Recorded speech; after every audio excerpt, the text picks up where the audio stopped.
Coming up on WUFT's First at 5, new reports show Florida's nursing exam pass rate is on the rise, but still one of the lowest in the country. How local educators are working to better prepare students for the exam. Plus, thousands of athletes headed to Gainesville in just over a month. How local businesses are preparing for the influx of people.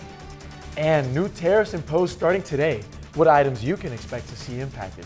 First at 5 starts right now. First at 5. From the University of Florida's College of Journalism and Communications, you're watching WUFT News. A new report reveals Florida ranks last in the nation for nursing exam passing rates. And while Florida has shown some improvement from last year, passing rates are still far behind the rest of the country. Welcome to First at 5. I'm Kirsten Maselka. And I'm Bernardo Montas. Thanks for joining us. WUFT's Jesica Nitti joins us live to break down how educators are working to better prepare students for the exam moving forward. A new report from the Florida Center for Nursing shows that while the state has made some improvements, Florida's nursing exam pass rates still lag largely behind the rest of the country. I'm here at the UF College of Nursing, where educators are working to improve pass rates and prepare students for the workforce.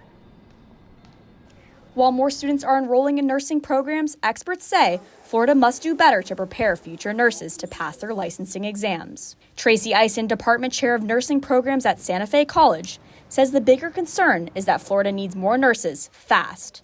When students fail their exam, it delays them from entering the workforce for months. Because it has to affect the workforce. There's no way, if a exam that's supposed to measure critical thinking ability and the ability to choose appropriate interventions at the bedside, if these students can't pass that exam, then they really shouldn't be at the bedside. The 2025 State of Nursing Education Report revealed that Florida ranked 50th out of 50 states in first-time pass rates for both major nursing exams. The NCLEX is the standardized exam that nursing graduates must pass to become licensed nurses in the United States. For registered nurses, Florida's 84.9% pass rate still falls below the 91.16 national average. For practical nurses, the state's 80.78 pass rate also lags behind the national average of 88.38%. The delay Eisen speaks of is a major concern, according to Dr. Reina Letourneau, Executive Director of the Florida Center for Nursing. The longer the students are waiting, or the test takers are waiting from the time of graduation until they actually take the test, the less likely they are to pass. With Florida facing a growing nursing shortage, experts say it's critical to get students licensed and into the workforce as quickly as possible. So while Florida is working to improve nursing education, the state still has a long way to go to meet national standards. To address this, a statewide nursing education symposium will be held on March 7th at the Hilton UF Conference Center, bringing together experts to discuss solutions. Live in Gainesville, Jesica Nitti, WUFT. In just over a month, almost 4,000 athletes from across the globe will travel right here to Alachua County for the World Masters Indoor Championships. WUFT's Hayli Balgobin joins us in the studio. You had a conversation earlier with the Gainesville Sports Commission to find out how it's preparing for the influx of athletes. Some of the nation's finest in track and field will come together to compete for the first time in the U.S. in the 2025 World Masters Athletics Indoor Championship. Hotel rooms are starting to fill up as the event gets closer. The Alachua County Sports and Event Center will host the WMACI 25 in Celebration Point. The event is expecting 9,000 visitors to the community from over 99 different countries. Close-ranged hotels such as Hotel Indigo reports they only have 5 rooms available for the event's weekend. Gainesville Sports Commission Executive Director Jolene Miller says the hotels are preparing for the abundance of visitors. Just letting the hotels know what the different languages that will be spoken. We're sending them, welcome signage and what to prepare for during the day of. Miller says volunteering is the best way for local people to get involved in the event. These opportunities can be found on the World Masters website. The 2025 World Masters Athletics Indoor Championships will be 8 days long from March 23rd to the 30th. Live in the studio, Hayli Balgobin, WUFT News. A Pennsylvania man is behind bars in Marion County for multiple counts of human trafficking of a minor and a possession of child pornography. Deputies say 44-year-old Brian Rudis was extradited from York County, Pennsylvania on Friday. A 16-year-old victim came forward to deputies and said that Rudis had posed as a teenage boy on Snapchat and asked her to send sexually explicit videos. He is being held at the Marion County Jail without bond. A man is dead in Marion County after being hit by a car while walking along I-75. Troopers say the unidentified 44-year-old man was walking in and out of traffic in the northbound lanes. A Nissan Sentra driven by a 17-year-old girl couldn't swerve out of the way and hit the man. He was pronounced dead at the scene. The girl wasn't injured. Taking a live look out over Paynes Prairie, it's been a sunny day across north central Florida. We've seen temperatures continue to rise since the winter storm a few weeks ago. UF forecaster Matthew Clark joins us live from the Weather Center. Matthew, it looks like warmer weather isn't here to stay for long. Don't get too comfortable with that 80 on the campus cam right now because we're going to see a little bit of a cool down coming up this weekend and into next week. But right now, if you are enjoying the 80s, it's a great time to enjoy those 80s. Some light winds out of the southeast right now around 5 miles per hour, creating a picture perfect blue sky over our campus cam. Didn't come out until around 11:30 this morning. Pretty dense fog this morning. We could see some more fog tomorrow morning. Temperatures across the rest of our area. 80 in Ocala right now, 78 in Bronson, and 78 over in Cross City. Mild temperatures right now, and those temperatures aren't going to drop too heavy as we head into the hour by hour. Temperatures dropping down into the lower 60s. Some fog could be coming our way as we head into tonight and into tomorrow morning. We are looking at our next system, though, that's moving its way across the Rockies right now, bringing in a lot of weather to the Midwest right now. That's going to start to head its way as we head into the weekend, likely into Thursday, but I will have more on that in a few minutes. In other news, we may have an update on the city of Archer's plan to reduce more than $1.3 million in debt in just over an hour. Elected officials say it could take 5 to 10 years to pay off. We first told you about the city's financial struggle all the way back in September when an Archer resident alerted city leaders to the debt. It comes from failing to pay income taxes, misusing money from Wild Places Public Spaces money, and taking out loans to support the city's wastewater facility. Officials have already saved nearly $70,000 towards the city's debt after amending the annual budget. The meeting starts at 6 p.m. at the City Hall. In just a few hours, Newberry City Commissioners will start the process of hiring their next city manager. The former city manager, Mike New, resigned on January 24th after 10.5 years on the job. Now, city leaders are looking to fill his spot while searching for a permanent candidate. One option they've considered is to have the 2 assistant city managers fill the role temporarily. But Mayor Jordan Marlowe isn't a big fan of the idea. He suggested instead reaching out to former staff members to see if they'd be interested in filling in. The Alachua County Sheriff's Office will pay nearly $15 million in damages after a jury sided against them in a discrimination lawsuit. The jury found the ACSO, under former Sheriff Clovis Watson Jr., failed to promote Sergeant Kevin Davis because he's white. The jury also says the Sheriff's Office retaliated against him for filing formal complaints about the discrimination. Davis's lawyers argued that former Sheriff Clovis Watson Jr. was overlooking white employees in favor of promoting black personnel. The Sheriff's Office will have an opportunity to appeal the decision.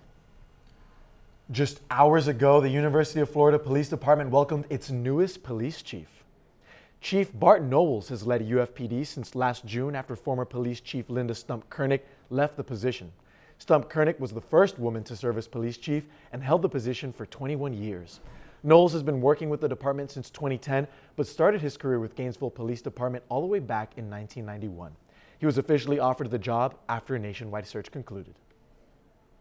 Gainesville Regional Utilities is trying to make credit card payments for utilities easier for customers. Over the weekend, the maximum amount for a single credit card payment was increased from $500 to $1,000. The company is also increasing the credit card processing fee to $2.99 per transaction.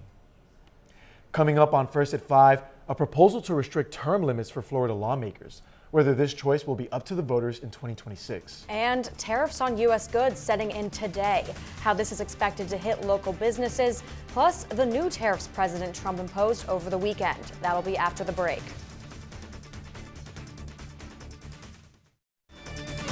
You're watching WUFT-TV News. As new Chinese retaliatory tariffs hit the U.S., President Trump says he is poised to impose more taxes on foreign goods. That's just one move the president made over the weekend as he swiftly works to reshape the federal government. He also added there will be a 25% import tax on aluminum. President Trump says he intends to tax almost every country that taxes U.S. exports, except the ones he believes treats the U.S. fairly. Any steel coming into the United States is going to have a 25% tariff. Canada is the biggest exporter of steel and aluminum to the U.S., and in the short term, these tariffs could raise prices, but experts say they see investment in the long term. New term limits may be on the horizon for Florida lawmakers. State Senator Blaise Ingoglia proposed restricting terms to 16 years, allowing a maximum of 8 in the Senate and 8 in the House. 16 years may sound like a lot, but currently lawmakers can reset the clock on their terms by serving non-consecutively or by bouncing between the House and the Senate. Ingoglia says 16 total years is plenty of time to serve in the legislature. When you serve in the legislature, you're supposed to be serving for the greater good. It's not supposed to be self-serving. So I'm hopeful that a lot of my colleagues will see that and see that this is a good thing for the state of Florida. It's a good structural change that the voters need and want. With the start of the legislative session in March, lawmakers will decide whether this choice will be left up to the voters on the 2026 ballot. The fog this morning was very dense, but if you're going out and about tomorrow morning, it could be a little lighter. I will have what to expect after the break. You're watching WUFT-TV News. We're continuing to wake up to heavy fog across north central Florida, so it's important to be prepared during your morning commute. That's right. If you have to drive in foggy weather, slow down and prepare to take your time getting to where you're going. Using your high beam lights can make it harder to see what's ahead of you. Be sure to leave space between you and the vehicle in front of you. That way you can avoid accidents that may be caused by sudden stops or changes in traffic. If you're ever in a situation where you feel unsafe while driving, turn on your hazard lights and pull over to safety. I'm telling you guys, with how many foggy mornings we've had, I'm not sure they'll ever end. Absolutely. I was driving this morning and it was a little scary. I was nervous. I couldn't see the roads too well. Matthew, is there an end in sight to this fog? Tell us. It's going to vary over the next couple of days. Today was actually really thick today. If you were on the highway this morning, it was about a quarter-mile visibility along 75 from Gainesville to down south through the villages. Cedar Key also saw only a quarter-mile visibility. Very dense fog this morning, but the good news is if you are going to be out on those roads tomorrow morning, the fog is going to be a lot lighter, starting on the west coast, but eventually moving in from the east coast. Look at that visibility. It doesn't really drop below 3 miles. This morning it was about a quarter of a mile, so it's going to be a lot less dense tomorrow morning. However, fog is going to continue over the next couple days. It's going to be about variable, but tomorrow morning, if you're driving out on the roads, it's going to be great. And those blue skies have come out this morning around 11:30. That fog again was very dense this morning, 79 right now, and those blue skies overhead. Beautiful afternoon on our campus cam. Winds from the southeast at around 5 miles per hour, keeping us nice and warm, keeping the rest of our area nice and warm as well. 77 in Lake City and 78 in High Springs. Beautiful Monday afternoon. Going to set up a beautiful evening as well when we're getting into those evening hours. Comfortable temperatures dropping into the lower 60s. Some patchy fog is possible, but again,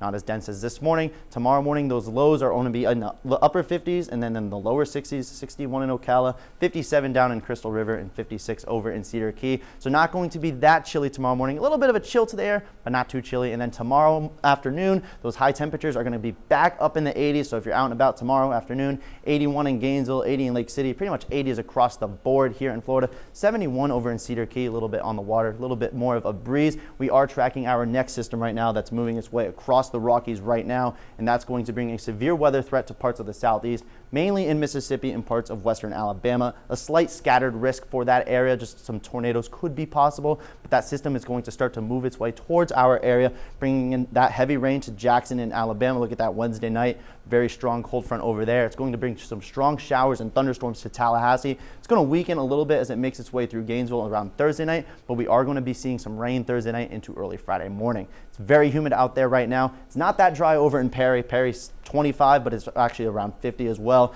Dew points like this are in the summer. very moist out there right now, and because those dew points are close to those morning lows, that's why we're going to be seeing those fogs. So if the dew point is 61, those low temperatures are 61, we're going to be seeing fog in the morning. This weekend, it's going to clear us up a little bit, and then another front is going to move its way through Sunday, cooling us down even further into next week. Friday being Valentine's Day, some scattered showers as we head into early Friday morning, mainly in the night. But then Monday, look at that, 48 as a low, 68 as a high as that front moves through on our Sunday. Got a lot of weather coming up this week. Coming off a shocking win over #1 Auburn this weekend, the Florida Gators men's basketball team has been racking up some accolades in the last couple of days. See where the Gators landed in this week's AP poll and what Gator secured a Player of the Week nod after the break. You're watching WUFT-TV News. Happy Monday, everyone. I'm Jack Meyer. Started things off right here in Gainesville. The Florida men's basketball team is back in the AP Top 5 following a huge win over #1 Auburn this past Saturday. Florida became the first NCAA squad in 2 years to defeat #1 teams in the same season, multiple #1 teams. As a result, the Gators have jumped 3 spots in this week's AP poll, as they now sit tied at #3 in the nation with Duke. Meanwhile, despite their loss to UF, Auburn stayed put atop the poll for a 5th straight week. Additionally, Alex Condon was named SEC Player of the Week following back-to-back impressive performances against Auburn and Vanderbilt. Condon averaged 18 points and 9.5 rebounds per game last week. Despite all of this recent recognition, however, UF head coach Todd Golden wants to make sure none of this attention gets to his squad's head. I think we're trending. I think we're doing a really good job. We're not perfect. We have plenty of areas to grow. I think the biggest challenge with our schedule the rest of the way is not allowing ourselves to get too high or too low, depending on the result. The Gators will return to the hardwood tomorrow night as they hit the road to take on number 22, Mississippi State. Tip-off is set for 7 p.m. Eastside High School is getting ready for their home opener tonight against Oak Hall. WUFT's Issa Rivera is out at Eastside High, where the Rams and Eagles are set to meet for the rivalry showdown in the dirt. Kurt. It is finally the start of baseball season for local high schools. Eastside High is 1-1 after a preseason tournament. Now they're looking to open up the season with the win against a strong Oak Hall's team. I'm here with their head coach, Matthew Brown. Coach Brown, the last couple of seasons for this team have been kind of tough. They haven't been exactly easy. So what are some improvements that you and the team have been working on to make this season a little different? No, that's absolutely true. I think we had 5 wins last season. We are trying to just go back to the fundamentals. We have a tendency to mess up easy things, and it's mostly mental, but repetitions is just anything else. It's a muscle. You have to work it. And a lot of our guys come from underprivileged communities and did not grow up playing travel baseball like a lot of the schools we play. So it's good when we do put in a good effort and we stand our ground, because these guys are getting started at 14, 15 years old. Yeah, thank you so much for your time, and good luck tonight. Thank you. So Eastside will take on Oak Hall in their season opener very soon. First pitch is coming up at the top of the hour right here at Eastside High. Live in Gainesville, Issa Rivera, WUFT Sports. And finally, former Gators C.J. Gardner-Johnson and Fred Johnson are officially Super Bowl champions. The two Gator greats etched their names into the history books last night following the Philadelphia Eagles' 40-22 win over the Kansas City Chiefs. Bit of a boring game, but I mean, hey, a couple of those Gators, they got their rings. So. Absolutely. I mean, it may not have been my team, but I'm glad that the Gators got a win in, so I'm you still know celebrating. who else got a win in last night? Kendrick. I'm sorry. Listen, I'm sorry to all the Drake viewers at home, but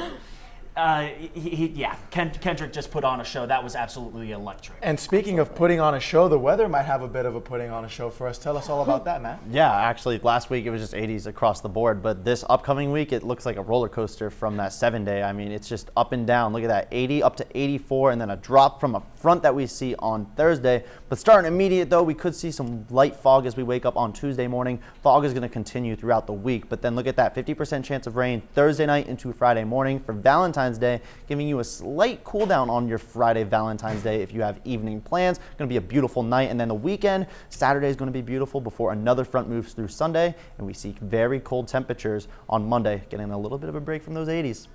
Thanks, Matthew, and thanks for joining us. We're back here tomorrow for another edition of First at 5. But your North Central Florida news is always on at WUFT.org and on all our social media platforms. Have a good night.